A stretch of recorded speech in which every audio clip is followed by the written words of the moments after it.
La sangre aún estaba fresca en el pavimento cuando llegaron las autoridades. 3 cuerpos sin vida yacían en el callejón detrás del mercado de Tlaquepaque. Nadie vio nada. Nadie escuchó nada. O al menos, eso dijeron todos. Pero hay una historia que nunca se contó oficialmente, una historia que comenzó exactamente 72 horas antes, cuando un hombre de apariencia común caminaba por las calles empedradas del centro de Guadalajara. Y 3 jóvenes sicarios cometieron el error más grande de sus vidas, burlarse de él. Lo que ustedes están a punto de escuchar es una reconstrucción de eventos que cambiarían el mapa del crimen organizado en Jalisco.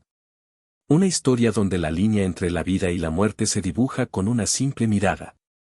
Y al final de este relato, comprenderán por qué en el mundo del narcotráfico mexicano existe una regla no escrita: nunca, jamás, subestimes a un hombre por su apariencia. Porque ese día, esos 3 jóvenes no sabían que estaban riéndose del mismísimo Nemesio Oseguera Cervantes. El Mencho. Pero esperen. Porque lo que realmente sucedió después de esas risas es algo que ni el gobierno mexicano pudo explicar completamente. Quédense hasta el final, porque la verdad detrás de esa noche reveló algo mucho más perturbador sobre cómo opera el cártel Jalisco Nueva Generación. Era un martes ordinario de agosto. El sol pegaba fuerte sobre las calles de Guadalajara y el aire olía a tacos al pastor y escape de autobuses. En la Plaza de la Liberación, turistas tomaban fotografías de la catedral mientras vendedores ambulantes ofrecían artesanías y sombreros. Todo parecía normal en la segunda ciudad más grande de México. Entre la multitud, un hombre de mediana edad caminaba sin prisa. Vestía ropa sencilla, jeans desgastados, una camisa a cuadros descolorida y zapatos deportivos blancos que habían visto mejores días. Su rostro curtido por el sol mostraba arrugas profundas alrededor de los ojos, y su cabello negro comenzaba a mostrar canas. Llevaba una gorra de los Charros de Jalisco que ocultaba parte de su frente. Nada en él llamaba la atención. Parecía un trabajador más, quizás un albañil o un mecánico disfrutando de su día libre. Caminaba solo, observando los escaparates, deteniéndose ocasionalmente para ver los productos en las tiendas. Compró un elote de un vendedor callejero y se sentó en una banca de la plaza a comerlo tranquilamente. Algunas palomas se acercaron a sus pies buscando migajas. Él las observó con una media sonrisa, como si ese momento de paz fuera algo que no experimentaba con frecuencia.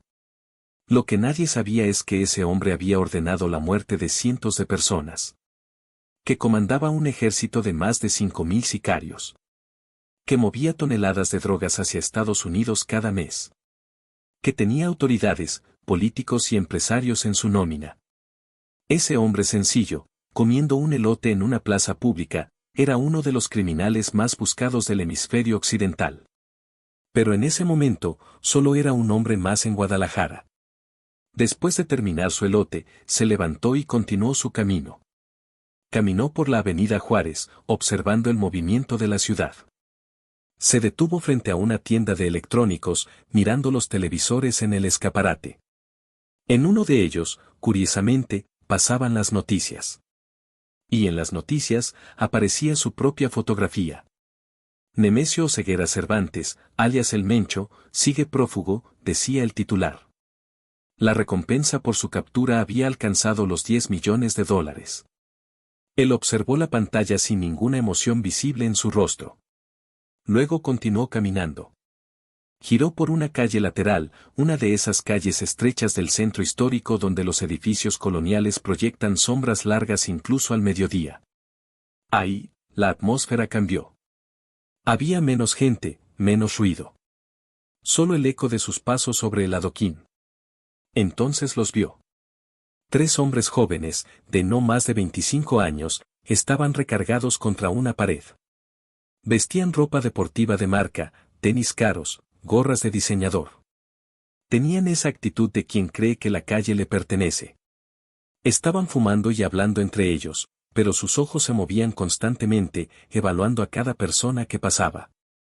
Eran halcones, quizás sicarios de bajo nivel, el tipo de criminales que abundan en las ciudades mexicanas. Cuando el hombre de la camisa a cuadros pasó frente a ellos, uno de los jóvenes lo miró de arriba abajo y soltó una risa burlona. Mira a este vato, dijo lo suficientemente alto como para ser escuchado. Parece que viene del rancho a buscar trabajo. Los otros dos rieron. Uno de ellos, el más delgado, con un tatuaje de una calavera en el cuello, agregó, oiga don, ¿anda perdido? El mercado de jornaleros está del otro lado. El tercer joven, el más corpulento, con una cadena de oro gruesa colgando del cuello, se adelantó un par de pasos. ¿O viene a pedir limosna, compa? Porque aquí no se permite. Esta es nuestra zona. El hombre de la camisa a cuadros se detuvo. Giró lentamente hacia ellos. Los miró uno por uno, sus ojos moviéndose con una calma inquietante de rostro en rostro. No dijo nada. Simplemente los observó durante lo que parecieron ser varios segundos eternos. El joven del tatuaje, incómodo con el silencio, dio un paso al frente. ¿Qué miras, viejo? ¿Quieres que te enseñe a bajar la mirada? Pero el hombre no bajó la mirada. En cambio, algo cambió en su expresión. Sus ojos, que momentos antes parecían cansados y sin vida, adquirieron una dureza cristalina. Una intensidad que heló el aire. Fue solo un instante, un destello, pero los tres jóvenes lo sintieron. Como cuando un animal de presa reconoce instintivamente a un depredador. Entonces, el hombre sonrió. Una sonrisa pequeña, casi imperceptible, pero que no llegó a sus ojos. Y sin decir una palabra, continuó caminando. Los tres jóvenes se quedaron ahí, de pie, con una sensación extraña en el pecho. Como si algo hubiera pasado que no podían comprender del todo. ¿Vieron eso?, dijo el delgado. Ese viejo tiene algo raro. ¿Qué va?, respondió el de la cadena de oro, tratando de recuperar su bravuconería. Es solo otro campesino asustado. Vio nuestras pistolas y se cagó del miedo. Pero ninguno de ellos estaba del todo convencido. El hombre continuó su camino y finalmente entró a un pequeño restaurante de comida tradicional. Se sentó en una mesa del fondo, de espaldas a la pared, con vista completa a la entrada. Ordenó pozole y una cerveza. La mesera, una señora mayor con delantal floreado, le trató con la misma cortesía impersonal que a cualquier otro cliente. Mientras comía, sacó un teléfono celular viejo, de esos con teclado físico que ya casi nadie usa. Marcó un número. Alguien contestó al otro lado. Soy yo, dijo simplemente. Su voz era grave, tranquila. Estoy en el restaurante de siempre. Manden a recogerme en 1 hora. Pausa. No, todo está bien. Solo paseando. Colgó y continuó comiendo su pozole con calma, como si no tuviera ninguna preocupación en el mundo. Lo que él no sabía todavía era que esos tres jóvenes que se habían burlado de él no eran sicarios independientes. Trabajaban para una célula rival que operaba en esa zona, un pequeño grupo que había estado tratando de establecer su propio territorio dentro de Guadalajara. Y lo que ninguno de ellos sabía era que esa célula había estado siendo monitoreada por la organización del Mencho durante semanas. Mientras el hombre terminaba su comida, a varios kilómetros de distancia, en una casa de seguridad al norte de la ciudad, una reunión estaba teniendo lugar. 6 hombres, todos comandantes de alto nivel del CJNG, estaban sentados alrededor de una mesa revisando fotografías y documentos. Este grupo ha estado vendiendo cristal en la zona del mercado sin pagar piso, decía uno de ellos, un hombre de 40 años con cicatrices en los brazos. Son como 20, la mayoría chavos pendejos que se creen narcos por cargar una pistola. ¿Ya sabemos quién los respalda?, preguntó otro. Nadie importante. Son restos de los Zetas que quedaron después de la limpia del año pasado. Piensan que pueden armar su propio cartelito. ¿Y qué quiere hacer el jefe? Todavía no da la orden. Dice que está evaluando si vale la pena hacer ruido o simplemente dejar que se maten entre ellos con su propia estupidez. Ninguno de ellos sabía que su jefe, en ese momento, estaba comiendo pozole a menos de 10 kilómetros de distancia, y que acababa de tener un encuentro con 3 miembros de ese mismo grupo que estaban discutiendo. El hombre terminó su comida, pagó con un billete arrugado y salió del restaurante. La tarde comenzaba a caer sobre Guadalajara, tiñendo el cielo de naranjas y rosas. Las calles se llenaban más conforme la gente salía de sus trabajos. Caminó hacia el oeste, alejándose del centro histórico, adentrándose en barrios más residenciales. Pasó frente a casas con jardines pequeños, escuelas primarias, tiendas de abarrotes. Todo parecía tan normal, tan alejado del mundo de violencia que él había construido. En una esquina, se detuvo a comprar cigarros en una tiendita. El dueño, un señor con bigote y lentes, lo atendió mientras veía un partido de fútbol en una televisión pequeña. ¿Cómo va el partido?, preguntó el hombre. Ah, las Chivas van perdiendo, como siempre, respondió el tendero con resignación. Pero uno sigue teniendo fe. Así es. Siempre hay que tener fe. Pagó sus cigarros y continuó caminando. Encendió uno y fumó mientras caminaba, observando el cielo que se oscurecía gradualmente. Finalmente llegó a un parque pequeño. Había algunos niños jugando en las resbaladillas, madres sentadas en las bancas vigilándolos. Se sentó en una banca alejada, bajo un árbol de jacarandá, y siguió fumando. Un niño de unos 7 años, persiguiendo una pelota, llegó hasta donde estaba él. La pelota rodó hasta sus pies. Disculpe, señor, dijo el niño tímidamente. El hombre recogió la pelota y se la devolvió con una sonrisa genuina. Ten, campeón. ¿Vas a ser futbolista cuando crezcas? El niño asintió emocionado. Sí. Voy a jugar con las Chivas. Échale ganas entonces. Y siempre hazle caso a tu mamá. El niño tomó su pelota y corrió de vuelta con sus amigos. El hombre lo observó alejarse, y por un momento, algo parecido a la tristeza cruzó su rostro. Pensó en sus propios hijos, a quienes no veía desde hacía meses. En la vida que habría podido tener si hubiera tomado decisiones diferentes 30 años atrás. Pero esos pensamientos duraron solo un instante. Sacó su teléfono y revisó la hora. Pronto llegarían por él. Mientras tanto, en otro lado de la ciudad, los 3 jóvenes que se habían burlado de él estaban en una casa que usaban como punto de reunión. Bebían cerveza y contaban dinero de sus ventas del día. Hicimos buen billete hoy, decía el de la cadena de oro, contando fajos de billetes.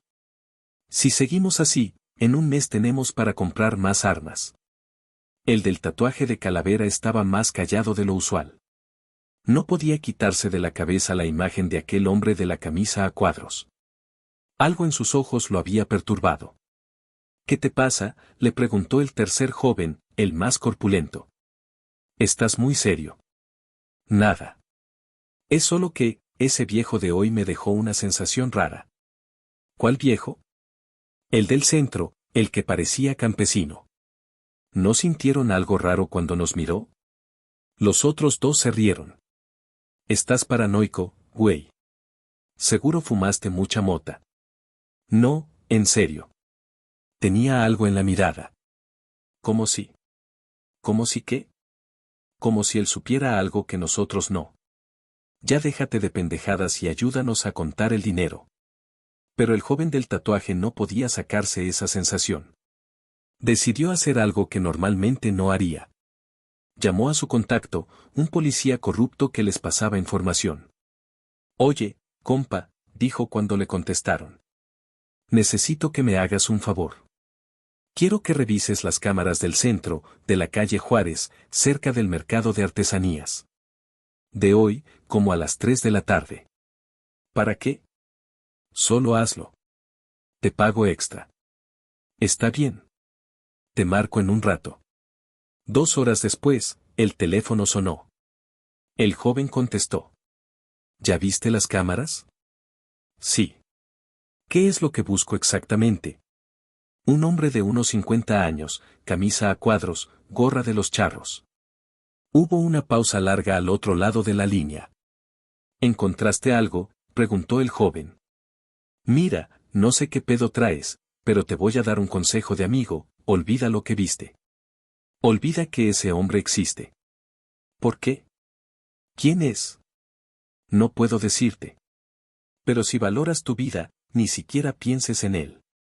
Y si te cruzas con él otra vez, agacha la cabeza y reza para que no te haya reconocido. No mames, dime quién es. No puedo. Lo siento. Y colgó. El joven se quedó mirando su teléfono, con un nudo en el estómago. Le contó a sus compañeros lo que había pasado. Tal vez ese viejo sea alguien importante, dijo el corpulento, ahora un poco preocupado. ¿Importante cómo? ¿Un político? ¿Un narco? No sé, pero si el contacto se asustó así, no puede ser nada bueno. Decidieron que era mejor olvidar el asunto. Después de todo, solo habían sido unas risas. No había pasado nada grave. El hombre ni siquiera les había respondido. Pero ya era demasiado tarde.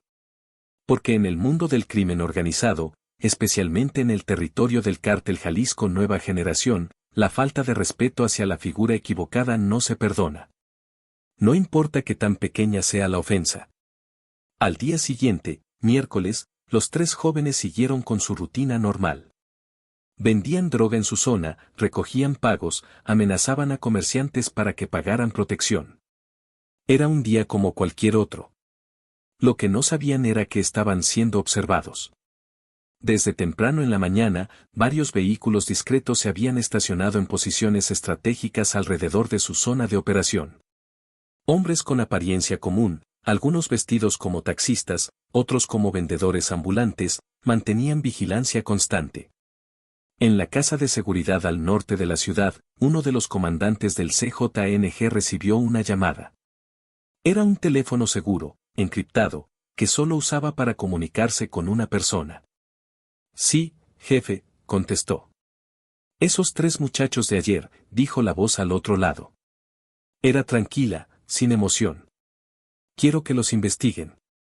Quiero saber quiénes son, para quién trabajan, dónde viven, quiénes son sus familias. Entendido. ¿Alguna orden específica? Todavía no. Solo investiguen. Y quiero esa información para mañana. Sí, señor. La máquina se puso en marcha. En cuestión de horas, el CJNG había recopilado información completa sobre los tres jóvenes. Nombres completos, direcciones, números de teléfono, perfiles de redes sociales, historial criminal, nombres de familiares, rutinas diarias. Todo. Resultó que los tres pertenecían efectivamente a una pequeña célula criminal que operaba de manera semi-independiente en esa zona de Guadalajara. Vendían drogas, robaban autos, extorsionaban a comerciantes. Eran criminales de bajo nivel, pero lo suficientemente molestos como para llamar la atención.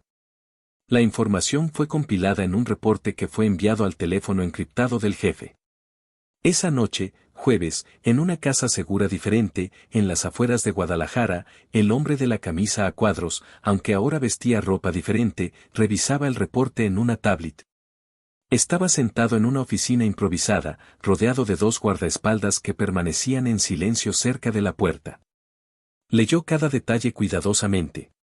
Vio las fotografías de los jóvenes. Leyó sobre sus actividades. Sobre la célula para la que trabajaban. Finalmente, apagó la tablet y se reclinó en su silla. Estos muchachos son tontos, dijo en voz alta, aunque parecía estar hablando más consigo mismo que con los guardias. Tontos pero peligrosos. El tipo de tontos que causan problemas porque no saben cuándo callarse. Uno de los guardias se atrevió a hablar. ¿Quiere que nos encarguemos de ellos, jefe? El mencho pensó por un momento. Encendió un cigarro y dio una calada larga. No todavía. Primero quiero enviar un mensaje. Un mensaje claro. ¿Qué tipo de mensaje? Quiero que sepan quién soy. Quiero ver el miedo en sus ojos antes de que entiendan el error que cometieron. ¿Y cómo quiere hacer eso? El mencho sonrió, esa misma sonrisa fría que había mostrado en la calle días atrás. Voy a visitarlos otra vez. Pero esta vez, no voy a ir solo. Al día siguiente, viernes por la tarde, los tres jóvenes estaban en su punto de reunión habitual, la misma esquina donde se habían burlado del hombre de la camisa a cuadros. Habían casi olvidado el incidente. La vida seguía, tenían dinero que ganar, drogas que vender. El delgado del tatuaje de calavera estaba fumando, recargado contra la pared. El corpulento de la cadena de oro jugaba con su teléfono.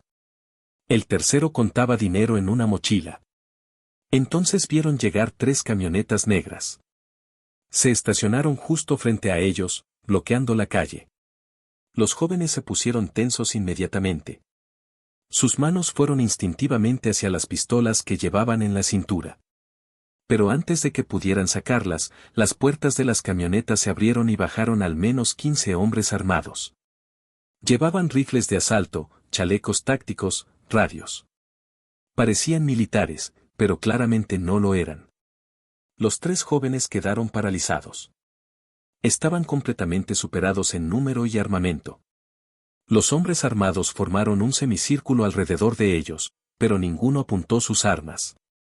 Simplemente se quedaron ahí, de pie, en silencio. Era más aterrador que si hubieran empezado a disparar. Entonces, de la camioneta del centro, bajó un hombre. Caminó lentamente, con las manos en los bolsillos. Vestía ropa casual pero cara, jeans oscuros, camisa negra, botas. Y cuando los 3 jóvenes vieron su rostro, sintieron que el mundo se detenía. Era él. El hombre de la camisa a cuadros. El campesino del que se habían burlado. Pero ahora, rodeado de su ejército, con esa mirada fría y calculadora, no había nada de ordinario en él. Emanaba poder, autoridad, peligro. El Mencho se acercó despacio. Se detuvo a 1 metro de distancia de los 3 jóvenes, que ahora temblaban visiblemente. ¿Me reconocen?, preguntó con voz tranquila. Los 3 asintieron, incapaces de hablar. El martes me faltaron al respeto. Se rieron de mí. Me dijeron que parecía un campesino buscando trabajo. Su voz seguía siendo calmada, pero había algo letal en su tono. ¿Saben quién soy? El joven del tatuaje intentó hablar, pero solo pudo emitir un gemido ahogado. Mi nombre es Nemesio Oseguera Cervantes.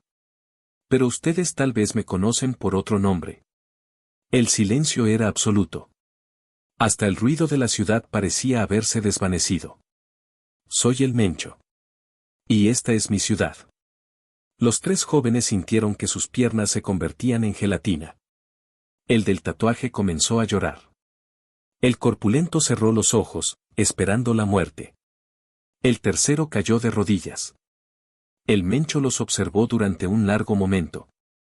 Luego, sorprendentemente, sacó un cigarrillo y lo encendió.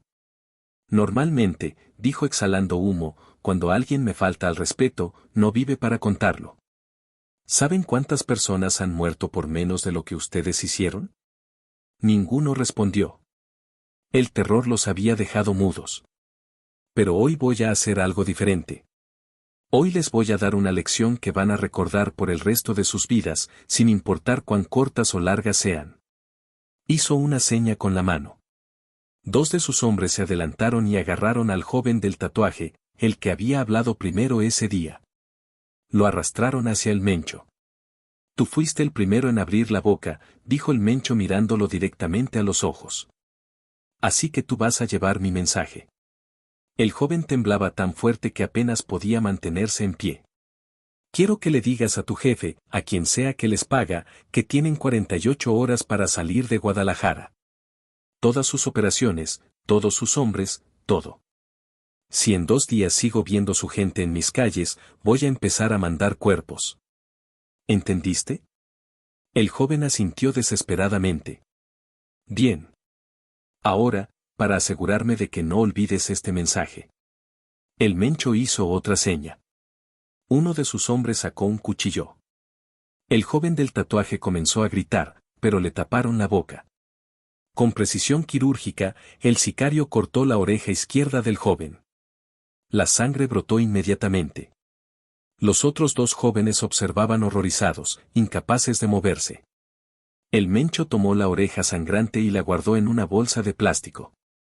Esta se la van a entregar a su jefe junto con mi mensaje. ¿Y esto?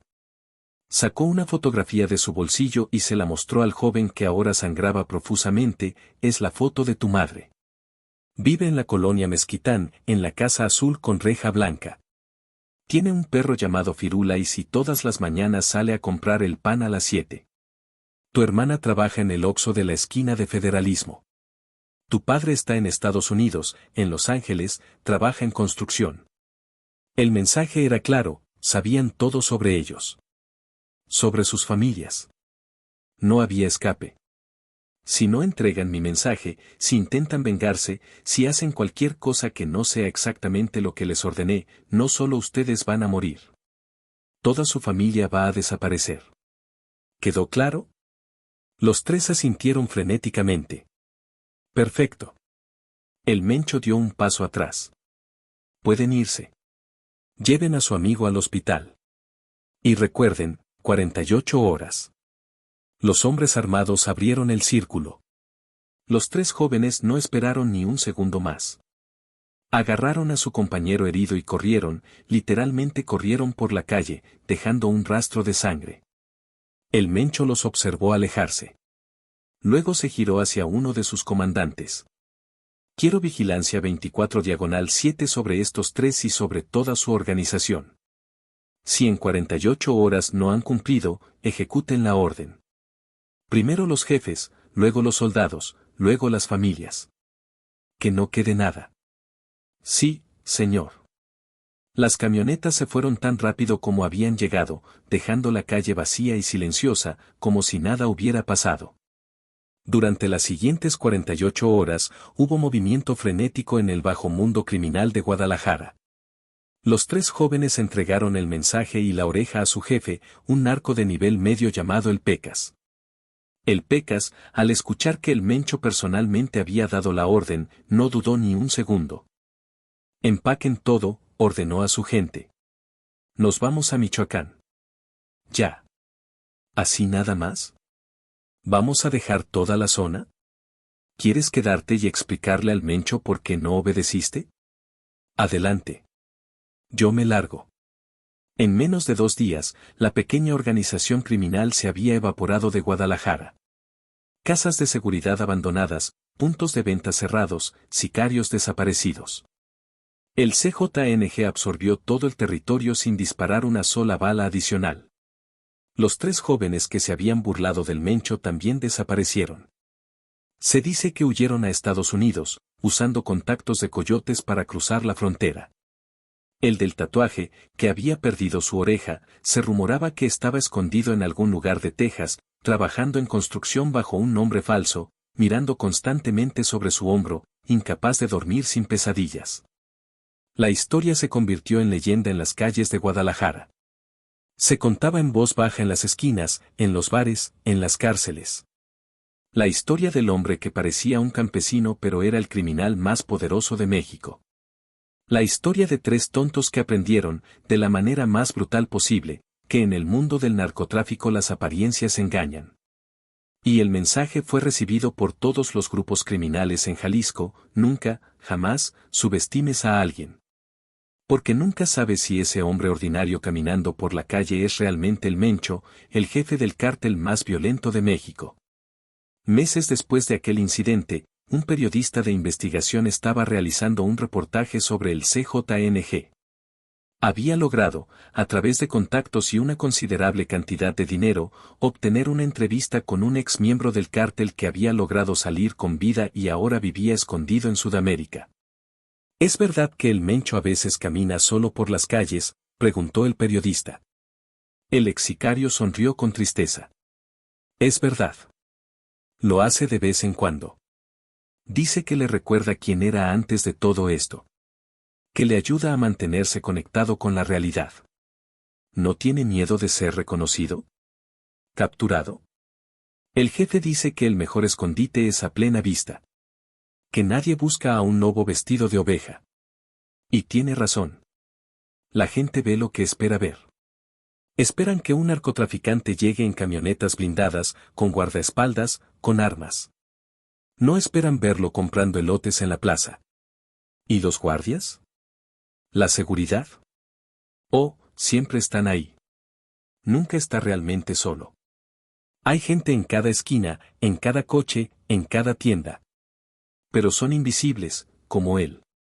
Ese es su poder, puede ser invisible cuando quiere, y puede ser un ejército cuando lo necesita. El periodista escribió furiosamente en su libreta. ¿Y esa historia de los 3 sicarios que se burlaron de él? Es real. El ex sicario asintió. Completamente real. Yo estaba ahí ese día, en una de las camionetas. Vi todo. Vi el miedo en los ojos de esos chavos cuando se dieron cuenta de con quién se habían metido. ¿Qué pasó con ellos? Huyeron. Los últimos reportes decían que estaban en Estados Unidos. Pero el CJNG tiene brazos largos. Muy largos. No sé si siguen vivos. ¿Y el jefe? ¿Qué dijo después? El ex sicario miró por la ventana, como si el recuerdo lo incomodara. Cuando regresamos a la casa de seguridad ese día, el jefe se sirvió un tequila. Solo uno. Se lo tomó despacio, mirando por la ventana. Y luego dijo algo que nunca olvidaré: a veces me pregunto quién soy realmente. Si soy el campesino que fui alguna vez, o el monstruo en el que me convertí. Y luego me doy cuenta de que soy ambos. Y eso es lo más aterrador de todo. El periodista sintió un escalofrío. ¿Qué quiso decir con eso? Que el Mencho no es un personaje. Es real. Es humano. Come elotes, ve partidos de fútbol, camina por las plazas. Pero también es capaz de ordenar la muerte de cientos sin pestañear. Esa dualidad es lo que lo hace tan peligroso. No es un psicópata que no siente nada. Siente. Recuerda. Piensa. Y aún así, hace lo que hace. El periodista guardó su libreta. La entrevista había terminado. Tenía suficiente material para su reportaje. Pero sabía que nunca podría publicar todo lo que había escuchado. Algunas historias eran demasiado peligrosas para contarse completas. La historia de aquel martes de agosto en Guadalajara se convirtió en algo más que una simple anécdota del crimen organizado. Se convirtió en una parábola moderna sobre el poder, el respeto y las apariencias. En las escuelas de sicarios del CJNG, sí, existen tales lugares, la historia se cuenta como una lección: nunca juzgues por las apariencias, porque en este mundo, el hombre más peligroso puede ser el que menos lo parece.